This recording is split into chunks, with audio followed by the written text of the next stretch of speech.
Suspense. And the producer of radio's outstanding theater of thrills, the master of mystery and adventure, William N. Robson. Suspense need not always be a matter of murder. There can be romance in the suspense of whether boy gets girl. And there can be fun in the suspense of how on earth can girl get rid of boy. There's a little of each in the upcoming story. There's murder, too, if you agree that the emotional starvation of a wife can lead to the murder of a marriage. There's the boy gets girl angle, but which boy, you will never guess until the end. And there is, we feel, a lot of good, clean, bloodless fun. Listen. Listen, then, as Victor Jory stars in Old Army Buddy, which begins in exactly 1 minute. Someone once said, too many cooks spoil the broth. And that axiom can be applied to every factor which motivates our lives, such as our homes, our jobs, and even the Constitution which governs us. When the Constitution was drawn up, it was agreed that the power of government was not to be vested in just one person or one group of individuals, but was to be proportioned so that each section of our government would have its specific duties without infringing on the duties of the others. Accordingly, the Constitution provides for 3 different branches: the legislative or Congress, which makes and controls our laws, the judicial or Supreme Court, which interprets the laws, and the executive, which gives to the president a position similar to the captain of a ship, that of guiding the country through safe channels. Thus, we are ensured of a smoothly running democratic way of life. That's how your American Constitution works. And now, Old Army Buddy, starring Mr. Victor Jory, a tale well calculated to keep you in suspense. Funny thing how long it takes people to spot a phony. I'll give you an example. Frederick Carlton Haskell, foreign correspondent, author, newscaster, and lion of the lecture hall. You read his dispatches from New York. The Prime Minister assured me today during a 2-hour chat at the Foreign Office that no further concessions could be expected until the present attitude of the pressure powers has been... You've heard his pear-shaped tones on your radio. I do not think it is too much to expect that the campaign will result in some astounding and radical changes by the time the final tally is made next November. Have you any idea what he's saying? But then what difference does it make? When Frederick Carlton Haskell carelessly tosses his British trench coat over his Harris tweeds, he's America's ideal of the perfect foreign correspondent. Middle-aged ladies mob him at Middle Western lectures, and book clubs plead for the privilege of publishing his pronouncements. Yes, he cuts quite a figure in public, does Frederick Carlton Haskell. In private, well, that's another matter.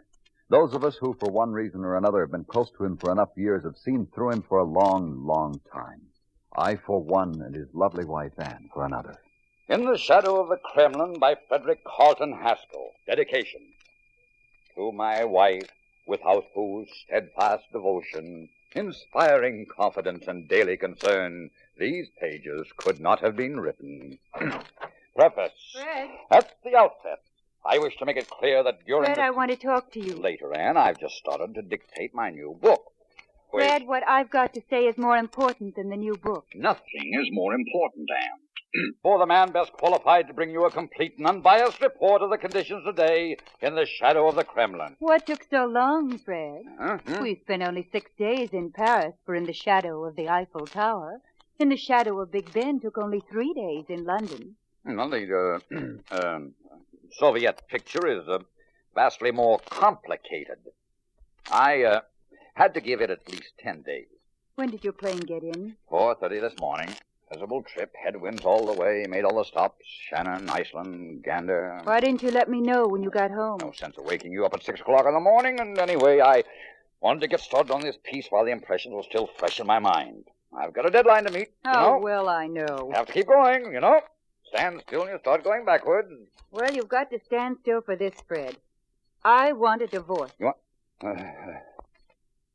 you must be kidding. No, Fred. I've been thinking about it for a long time. And while you were away this last trip, I made up my mind. I just want out. But why? You've got everything a woman could ask for. You're young and beautiful, the wife of a famous man. Why, you're the envy of every woman in America. What more do you want? A divorce. Impossible. I don't want to be ugly about it, but I will be if you force me to. You have no grounds for a divorce. Oh, yes, I have. What? Infidelity. Absurd. I've never looked at another woman since I first met you. Nevertheless, you're not in love with me. You're in love with someone else. Who? Yourself. And that comes close to being an insult. It's the truth. In your opinion. Certainly no judge would concur. No, Anne, it's out of the question. I will not disillusion the American people. They believe in me, and so they believe in you and in our marriage. In a way, we are a symbol... Oh, rubbish. Why do you always have to create some kind of unpleasantness just when I'm in the middle of a job that requires all of my faculties? It's most inconsiderate, Anne. Really inconsiderate. I'm sorry if it's inconvenient, inconsiderate, and unpleasant. But I want a divorce. Anne, you're trying my patience. Now, if you'll excuse me, I really must get on with the book. I'm facing a deadline, you know. Too bad you refuse to face facts. Had the reader been so fortunate as to stand in the shoes of this reporter on the Red Square 2 weeks ago, he would have realized the tremendous forces which have been unleashed.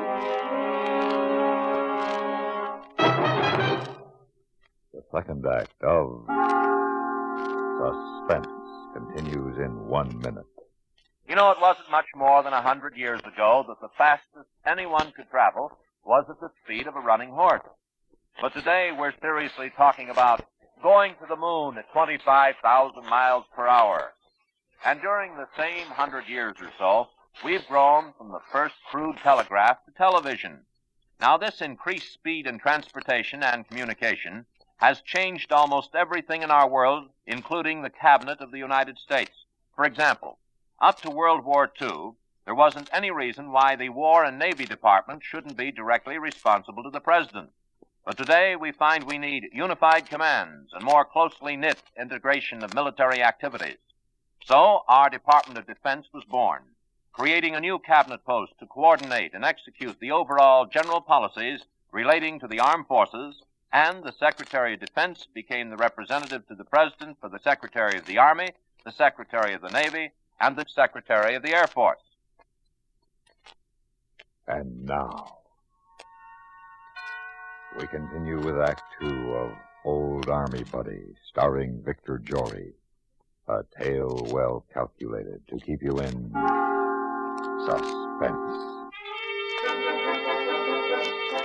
I learned of this newest development in the career of Frederick Carlton Haskell the same afternoon in the tap room of the Press Club. The usual regulars were at the bar. The conversation was pleasant, aimless, mostly shop talk. And then the great man made his entrance like Prince Philip inspecting a cattle show. Well, boys, it certainly is good to be back home again. No matter what they say, there's no country like the good old USA. You been away? That's right. Moscow this time, and boys, I'm here to tell you the... So what else is new? Well, if you don't want to hear what is interesting... Conversation began again, and the great Frederick Carlton Haskell stood there with egg on his face, and the backs of his colleagues turned toward him. Then he saw me. Jerry, my old army buddy, am I glad to see you. Oh, hello, Fred. You been to Moscow, huh? Affirmative. Just got in this morning, and I've already finished 2 chapters of the book. You don't waste any time, do you? Can't afford to. Got to keep going. Can't stop. Yeah, I know. Stand still, you start going backward. Yeah, that's about the size of it. Jerry, tell me something. What's the matter with those guys? Don't they want to know what's going on in the world? Jealous, I guess. Yeah, I suppose that's it. Contemptuous would have been a better word. There wasn't a man at the bar whose toes hadn't been trampled by Frederick Carlton Haskell as he shouldered his way to the head of the line, including me. I had every bit as much reason as the others for hating Haskell's guts. But I also had a much bigger reason for being his old army buddy. Now, you are my friend, aren't you, Jerry? I hope so. Well, something's come up, and I feel you're the only one I can discuss it with. Flattered. Let's go with that table in the corner. Oh, okay. 'Cause I wouldn't want any of those big ears at the bar to hear this one. No. All right, Fred, what's in your mind? Jerry, I'm worried about Anne. Why? She sick? I'm afraid so, Jerry. Very sick. Mentally sick. What makes you think so? She wants to divorce me. Oh, no. Why? I ask you. Why? Haven't I given her everything? Clothes, furs, jewelry, a beautiful apartment. You certainly have, pal. A woman would have to be crazy to want to throw these things over. Well, it depends on who she's throwing them over for, though. What do you mean? Who's the other man? There's no other man. How do you know? Did you ask her? No, it never occurred to me. But how could she possibly be interested in any other I man? don't know. Women sometimes do the darndest thing. Hey, let me ask you something, Fred. What? Do you love Anne? What's that got to do Did with you it? ever love her? Oh, look, Army buddy, let's not confuse the issue. The trouble with women is they expect the honeymoon to go on forever. A man's got work to do. Hand-holding in the moonlight just doesn't buy any square-cut diamonds, you know? Hand in the moonlight is a lot warmer. What do you mean? Never mind. What are you going to do about this? I'm going to take her to the best psychiatrist in town, no matter how much it costs. The poor girl needs help. Well, that she does. Meantime, Jerry, not a word about this to anyone. Of course not. Thanks, old Army buddy. Thanks a lot.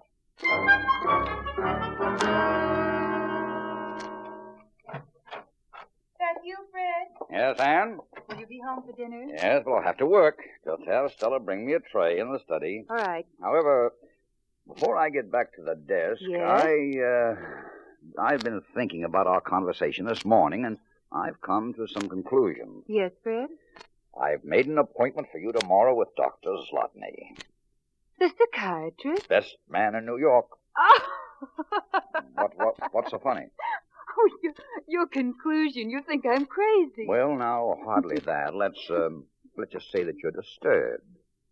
Your sense of values is out of adjustment. I'm sure you won't require a very long analysis, but believe me, Anne, you do need help. Fred, all I need is a divorce. Now, you see, you just don't make any sense. Just like that, you want a divorce. Now, if there was another man, I could understand. Oh, but there is. There is. Yes. You didn't tell me. You didn't ask me. Who is this cad? A man. Oh, man. Well, we'll see if he's a man. You get him on the phone. Now, you tell him to come over here right now. Oh, no, that'll throw me behind in my schedule. Make it tomorrow. Tell him to be here tomorrow at 6.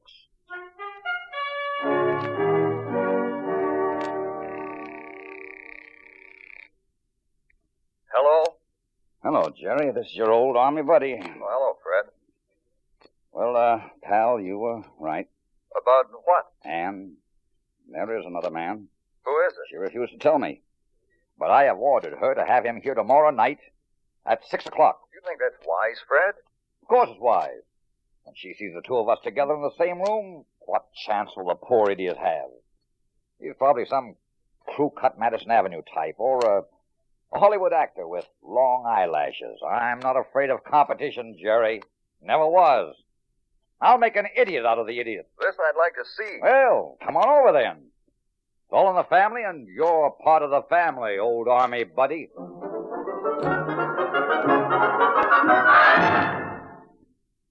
Act 3 of Suspense follows in 1 minute. May I pose a problem to you? Put yourself down in a town, an isolated town, say in the wilds of northern Canada or in the middle of the Brazilian jungle. Now, in your town, you have 4 doctors, but in 2 other villages where you do business and where you have relatives, there are no doctors. And every once in a while, epidemics arise in these villages, killing off relatives you love and friends you've learned to love. What would you do about it? Would you sit idly by? Would you shrug your shoulders and say, "It's their village, let them worry about it"? Or would you feel that it is the responsibility of your town and your town's doctors to educate the people of the villages and to look after their health?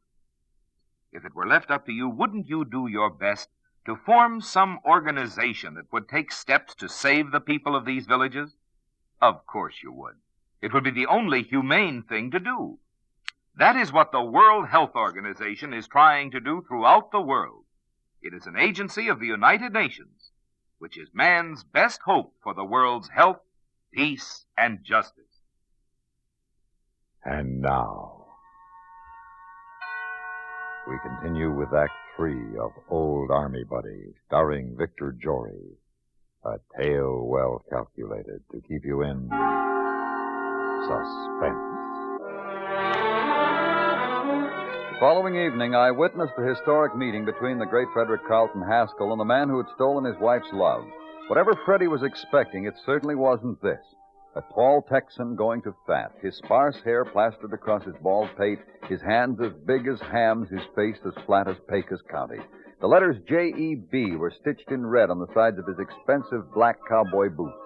He flung his 10-gallon hat onto a chair, and he roared into the room like a prairie tornado, his great paw extended to Haskell.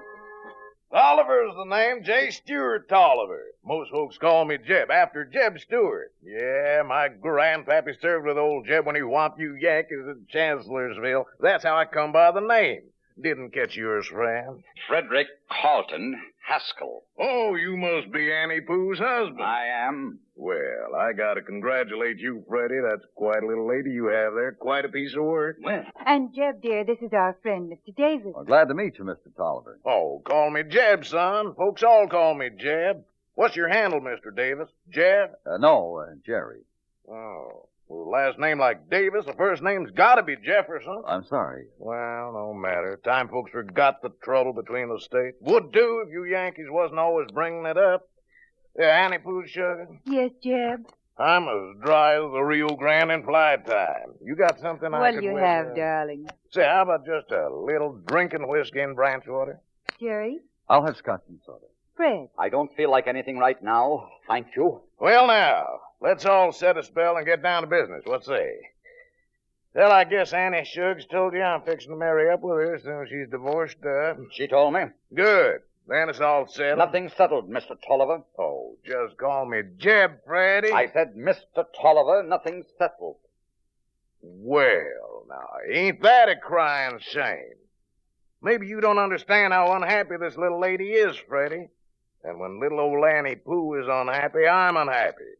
And when I'm unhappy, I sometimes get ornery. You wouldn't want me to get ornery, now would you, Freddie? Are you threatening me?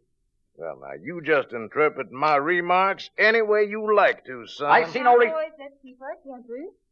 Jeb, darling, your drink. Oh, thank you. You didn't put too much branch water in it, did you, Mumsy Pickle? Just as you like it, darling. Yeah. Jerry? Thanks, Ann. Sure you won't have a drink, Fred? No, thanks. I suddenly don't feel very well. What's the matter, Fred? Nausea, dear. Acute nausea. I need some fresh air now. I'll go with you, friend. No need. It's me that's sick. Think you're the only one? Come on. Go back to the club. Well, Freddie, son, we ain't settled nothing yet, including your stomach.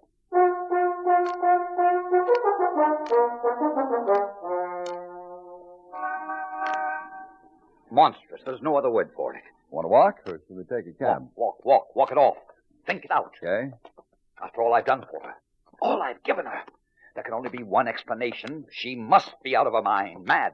Stark. Raving mad. Could be. She should be committed to an institution. Oh, you think that'd be going a little too far? Why? Obviously she's taken leave of her senses. Still, it wouldn't look too good for you, since you'd be the one who'd have to commit her. Yes, I see what you mean. There is another way to handle this, Jory. What's that?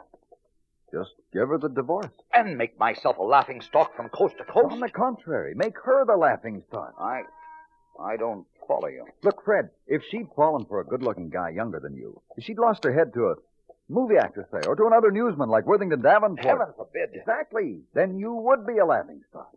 But she's gone goofy over a clown, an ignoramus. Uh-huh. When that story gets around, everybody will think she's crazy. Everybody will say that she's an ingrate, unworthy of the position you've tried to give her. Yes, I see what you mean. You just leave it to me, pal. I'll see that the story gets around. Jerry, old army buddy, you're a real friend. It's a privilege and an honor. Let's go back and get it over with right now. I'm with you all the way, old army buddy.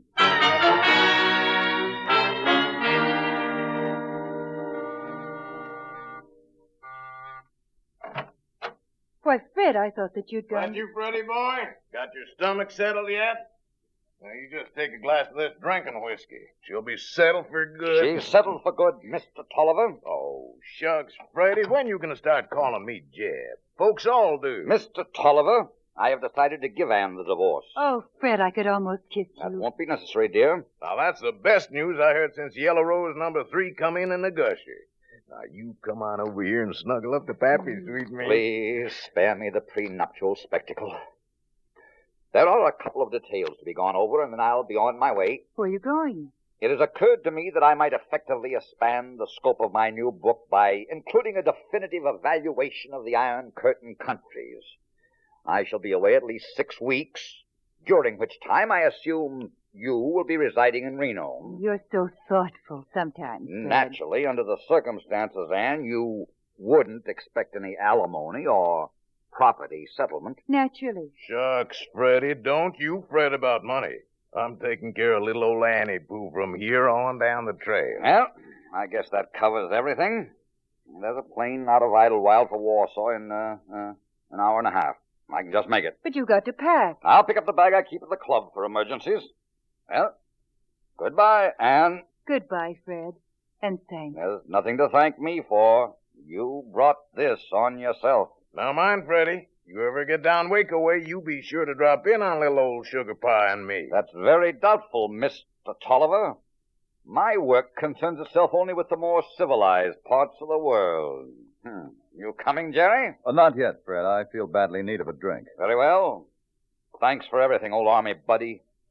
And you'll follow through, won't you? You can count on me, pal. I'd like to leave you with this parting thought. I have witnessed the destruction of war, the internecine strife of revolution, the fall of governments, and the miscarriage of justice in a score of countries from Tierra del Fuego to Spitsbergen. But never have I seen a more tragic and irreparable error than has been committed in this room this evening.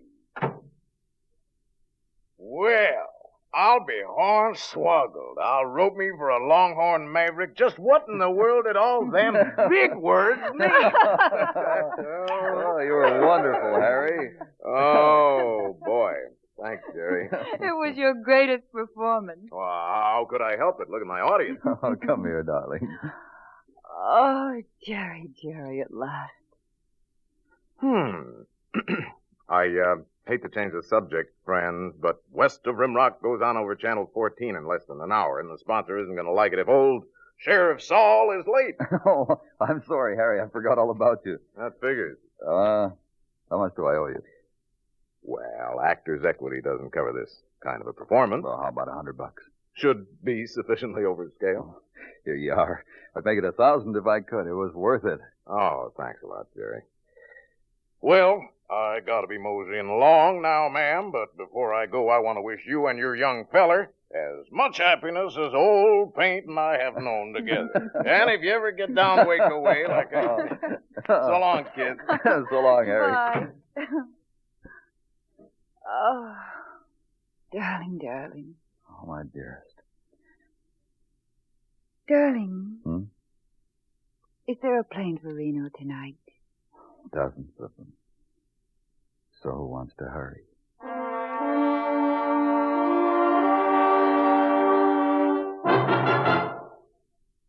Suspense.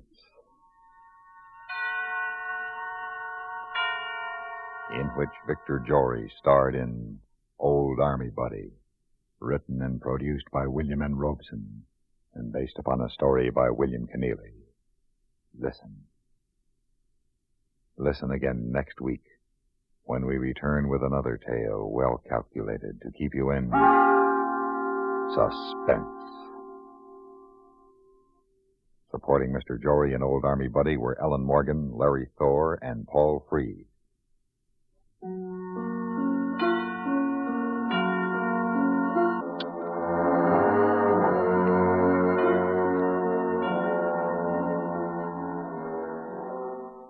Suspense has come to you through the worldwide facilities of the United States Armed Forces Radio and Television Service.